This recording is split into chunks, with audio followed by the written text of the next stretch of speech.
Olá, tudo bem? Acompanhe agora mais um Universiência, o primeiro programa brasileiro de TV aberta e internet, que é uma parceria entre TVs e instituições públicas de ensino superior nordestinas. Aqui a gente conhece as produções científicas destas instituições. Veja quais as pesquisas nós vamos acompanhar hoje. Pesquisadores da Universidade Estadual do Rio Grande do Norte realizam mapeamento das políticas públicas de prevenção e combate à violência contra as mulheres no estado após Lei Maria da Penha. Cientistas da Universidade Federal Rural de Pernambuco investigam o potencial de produtos naturais e imunoterapêuticos no controle de infecções bacterianas. Um estudo científico desenvolvido no programa de pós-graduação em agronomia da Universidade Estadual do Sudoeste da Bahia avaliou a qualidade das mudas de eucalipto produzidas em recipientes biodegradáveis.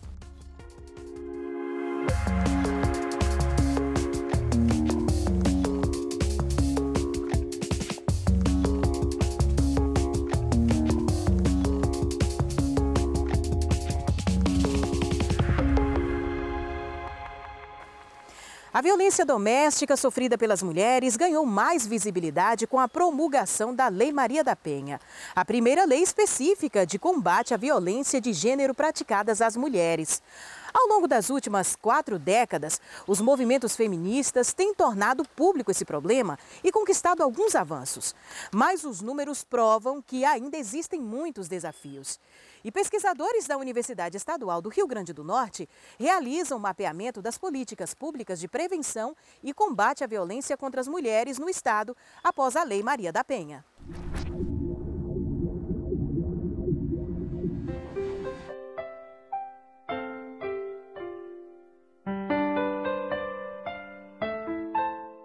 Essa pesquisa, na verdade, ela é uma reatualização do nosso mapeamento que nós fizemos logo após a aprovação da Lei Maria da Penha em 2006. Então, nós realizamos uma pesquisa em 2008, passados 10 anos, mais de 10 anos após a Lei Maria da Penha, propomos ao CNPq reatualizar esse mapeamento no sentido de saber, conhecer quais são as políticas, os serviços, políticas públicas de prevenção e combate às violências contra as mulheres no Rio Grande do Norte, passados 12 anos da Lei Maria da Penha. A pesquisa ela começou em 2019, a gente ainda não estava na pandemia, então nós mapeamos 4 municípios do Rio Grande do Norte, Mossoró, Natal, Caicó e Parnamirim. Por que esses 4 municípios? Porque eles são os municípios que possuem delegacias especializadas de defesa da mulher, que é a principal porta de entrada das denúncias de violência. Então, nós começamos a realizar essa pesquisa em 2019, entrevistando in loco, mapeando os serviços nas áreas de saúde,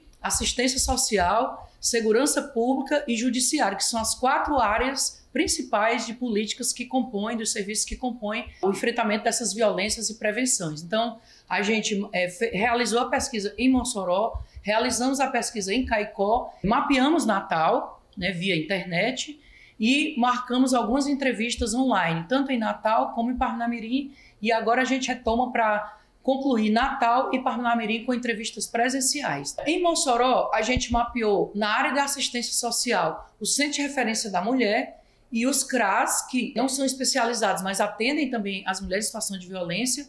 Mapeamos a área de saúde, o projeto Flor de Lótus, que funciona na maternidade Almeida Castro, que atende as mulheres em situação de violência sexual, e também algumas UPAs que têm pessoal capacitado para estar atendendo. Na área de segurança pública, a gente tem a Delegacia Especializada de Defesa da Mulher e, mais recentemente, a Patrulha Maria da Penha, que tem sido um serviço muito importante, é a Guarda Municipal com a Polícia Civil, que fazem o patrulhamento das mulheres que estão com medidas de protetivas de urgência. E na área do judiciário, temos Juizado de Violência Doméstica e Familiar contra Mulheres, que é um serviço especializado, a Defensoria Pública, que tem um atendimento em alguns dias e horários para as mulheres, um atendimento prioritário, e a 9ª Promotoria Pública.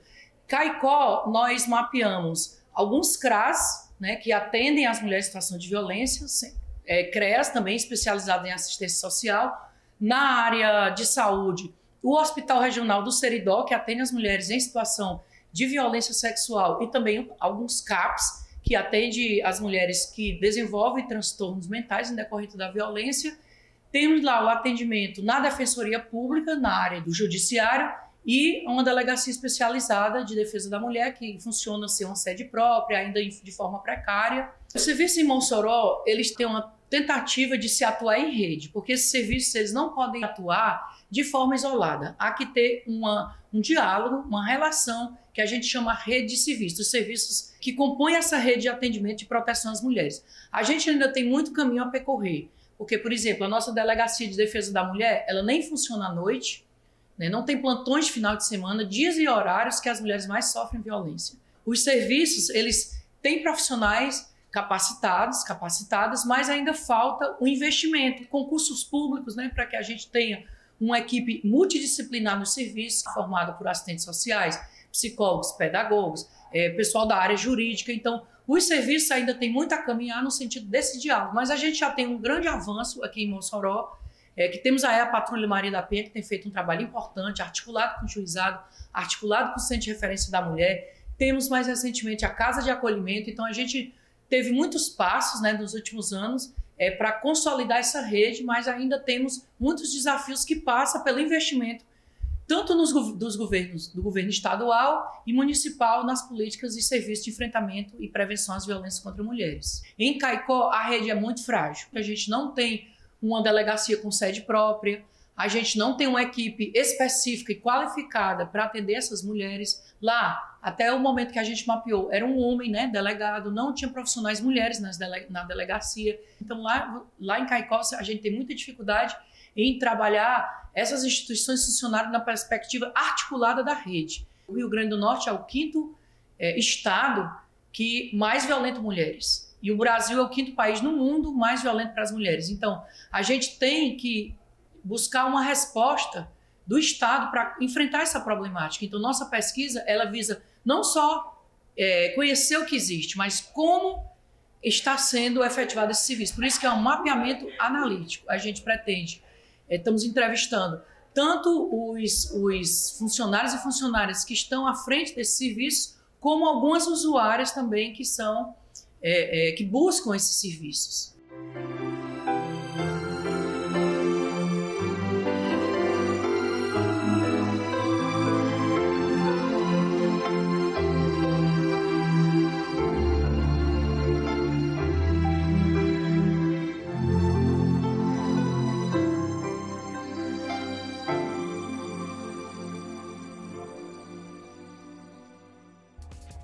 E veja daqui a pouco a manutenção da qualidade das mudas de eucalipto produzidas em recipientes biodegradáveis. É daqui a pouco no Univerciência.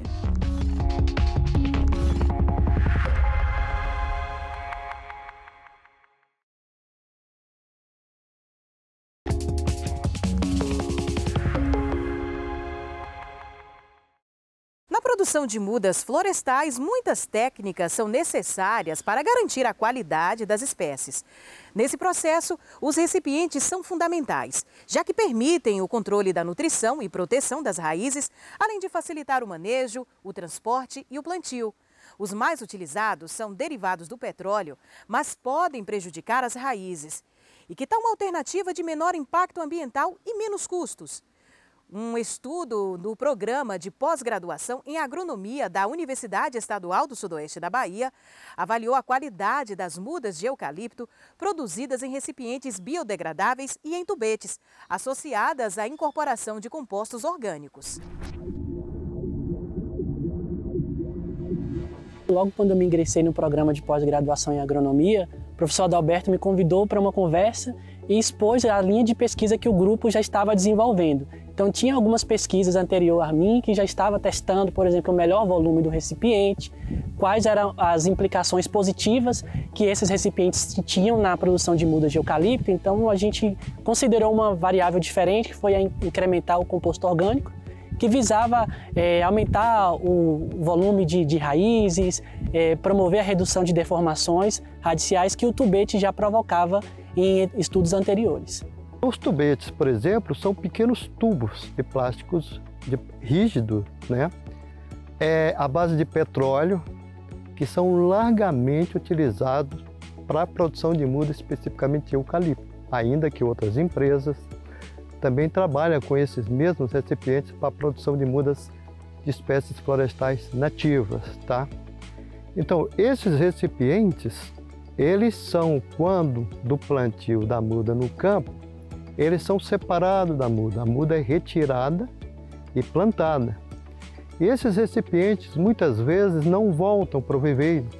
Parte deles fica no campo, né, misturado lá com a própria vegetação. E com o decorrer do tempo, pode causar alguns impactos ambientais, porque eles não são degradáveis.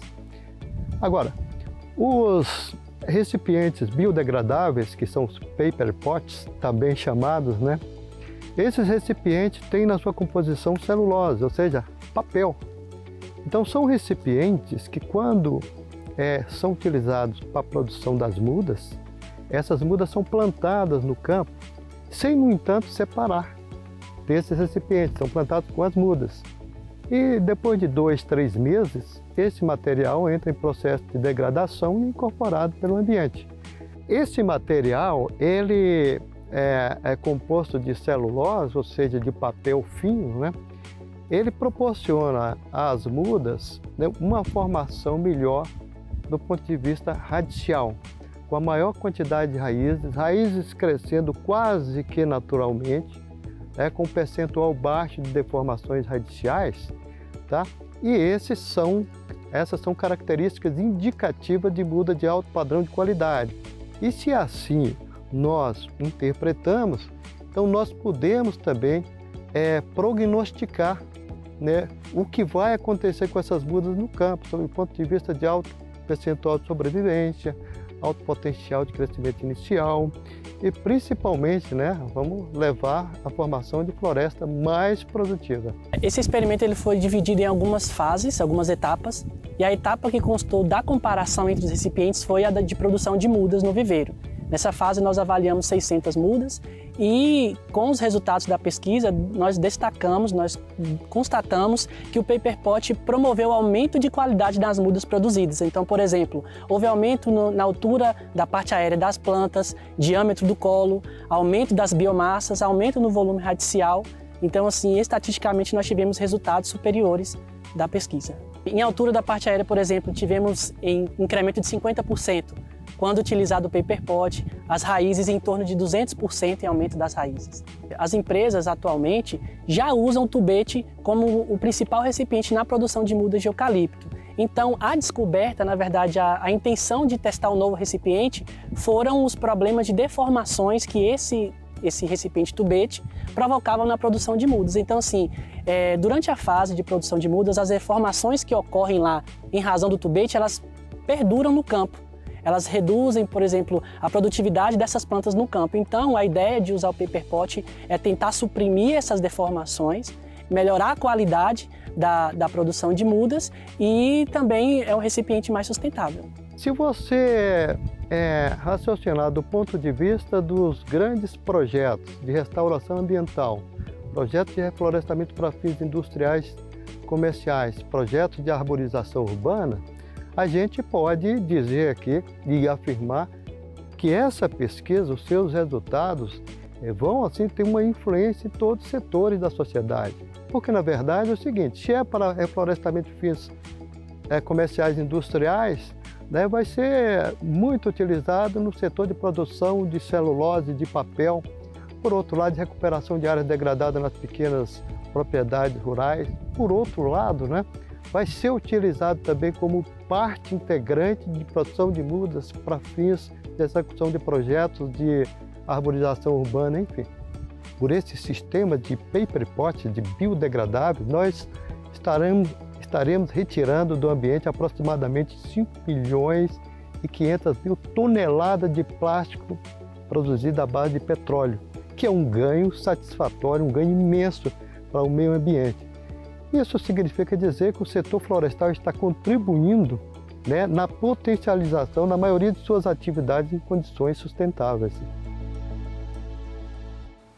A descoberta da penicilina foi um grande avanço para a medicina. Foi a partir desse antibiótico que várias doenças antes letais puderam ser curadas e hoje são tratadas com relativa facilidade.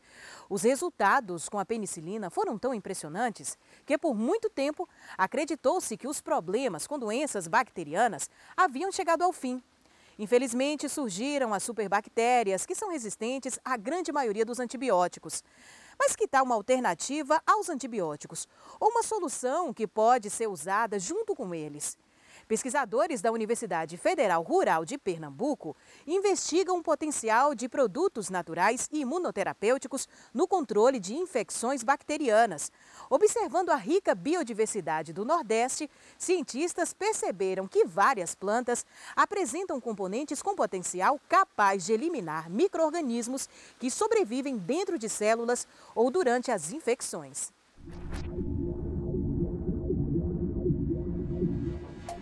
Pesquisadores da Universidade Federal Rural de Pernambuco investigam o potencial de produtos naturais e imunoterapêuticos no controle de infecções bacterianas. A era dos antibióticos se iniciou após Alexander Fleming descobrir a penicilina. Em 1945, ao receber o Prêmio Nobel de Medicina, Fleming alertou que o uso indevido das moléculas poderia levar à resistência das bactérias. Anos depois, em 2021, a Organização Mundial de Saúde estima que 10 milhões de pessoas poderão morrer anualmente devido às infecções por bactérias multiresistentes. Essa pesquisa ela iniciou aproximadamente em 2008, quando nós percebemos a necessidade de começar a investigar alternativas à utilização de antibióticos. Então, a Organização Mundial de Saúde ela alerta que em todo o planeta o problema da resistência a antibióticos ela deve alcançar o seu ápice em 2050. Então, nós começamos a investigar produtos naturais que pudessem ser utilizados para estimular a resposta imunológica no controle de infecções. Nós percebemos que na região Nordeste nós temos uma rica biodiversidade, uma série de plantas e produtos medicinais naturais que não foram investigados no contexto da utilização no controle microbiano. Então nós começamos a investigar algumas espécies de plantas, proteínas e compostos químicos que foram isolados de plantas e outros produtos naturais e começamos a perceber que vários deles tinham um potencial ainda inexplorado para eliminar micro-organismos, especialmente aqueles que são capazes de sobreviver dentro de células durante uma infecção.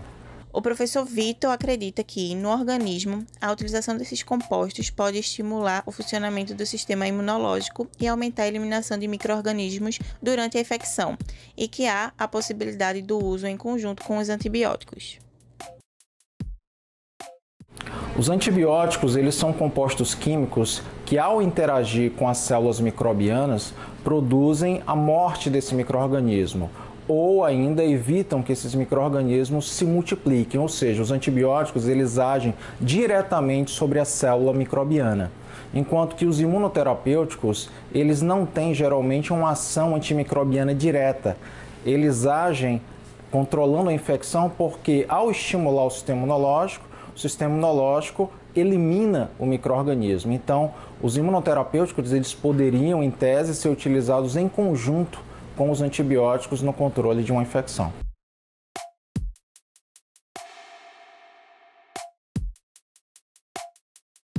Então, nós recentemente produzimos o depósito de 2 patentes contendo formulações cujos princípios ativos são produtos naturais que nós temos investigado ao longo de vários anos e essas formulações elas podem futuramente ser utilizadas para combater infecções. Claro que ainda são necessários vários passos, testes pré-clínicos e testes clínicos com essas formulações, para que de fato ela chegue à sociedade.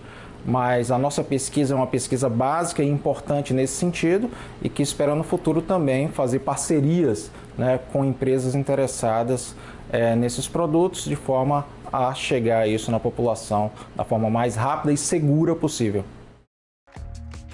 A seguir, os benefícios da Geoprópolis para o nosso organismo. Universiência volta já já.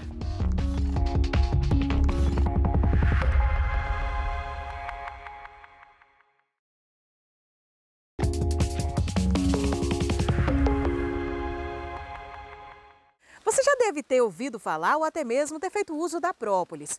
O produto é elaborado pelas abelhas com ferrão, a partir de substâncias resinosas coletadas na natureza.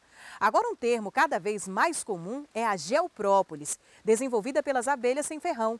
Uma pesquisa do Instituto Federal Baiano analisa a geoprópolis da abelha uruçu amarela como alimento funcional. Os estudos apontam que é possível que o extrato da geoprópolis faça a inibição de bactérias que causam doenças a concentrações mínimas. Os pesquisadores também lutam para que haja uma legislação específica para tratar da geoprópolis. Vamos conferir a pesquisa.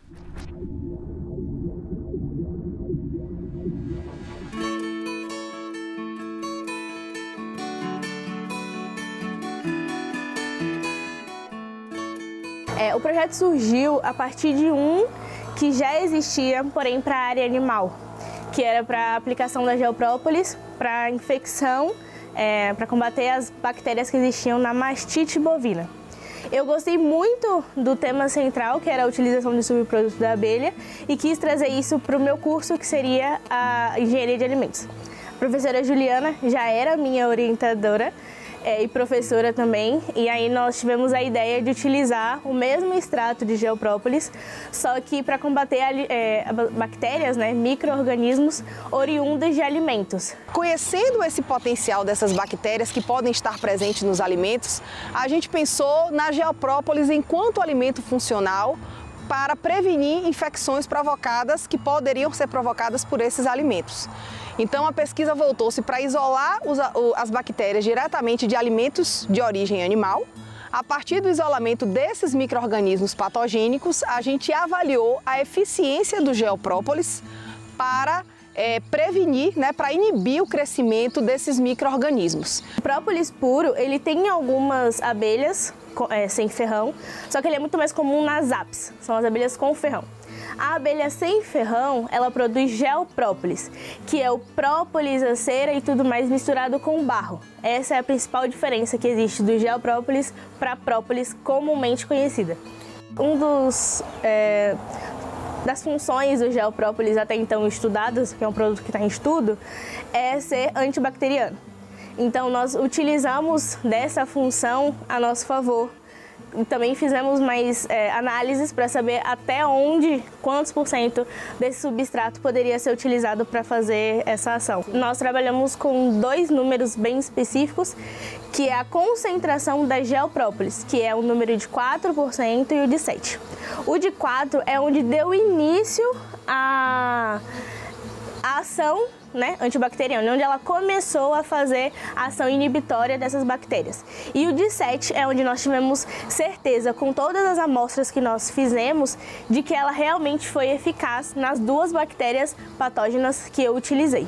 Atualmente é muito comum utilizar o própolis, seja naqueles borrifadores com mel, outros substratos que você coloca na garganta para combater uma bactéria ali, e hoje a geoprópolis também pode fazer essa função. E com a disseminação da meliponicultura, é também mais um subproduto que pode ser utilizado e comercializado.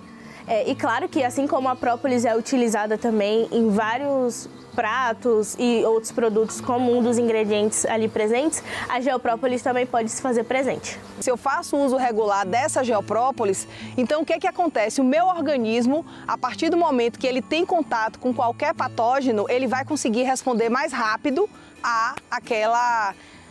vai fazer com que a minha resposta imunológica seja mais eficaz. A função dos projetos de pesquisa é se criar uma literatura e uma base para, quando for utilizado, quando for amplamente divulgado e comercializado, ter um estudo, ter vários estudos, que se embase para aí sim nós sabermos quanto que pode ser consumido, a forma que pode ser consumido. Hoje o substrato, ele já é feito, o extrato de geoprópolis, ele já é feito com álcool cereais, para que seja possível fazer o uso. Existem meliponicultores que fazem a venda para você tomar e ser um alimento funcional, ele prevenir ou curar.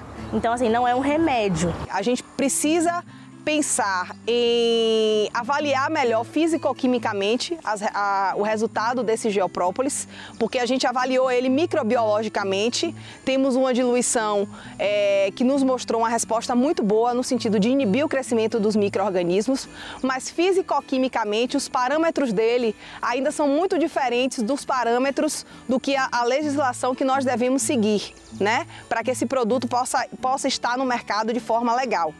Porém, essa legislação que está vigente não é legislação voltada para a produtos de abelhas sem ferrão, é voltada para produtos de abelhas com ferrão, da Apis mellifera.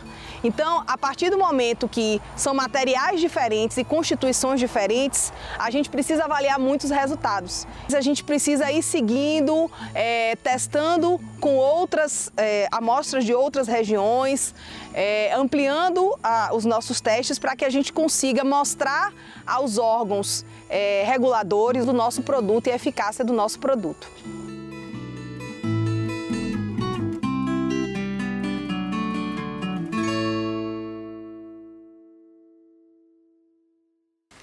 E o Universiense de hoje fica por aqui, mas no próximo programa tem mais pesquisas científicas das instituições públicas de ensino superior do Nordeste para a gente continuar conhecendo.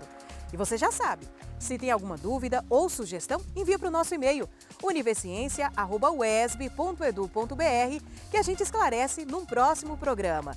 Tchau, tchau e até lá!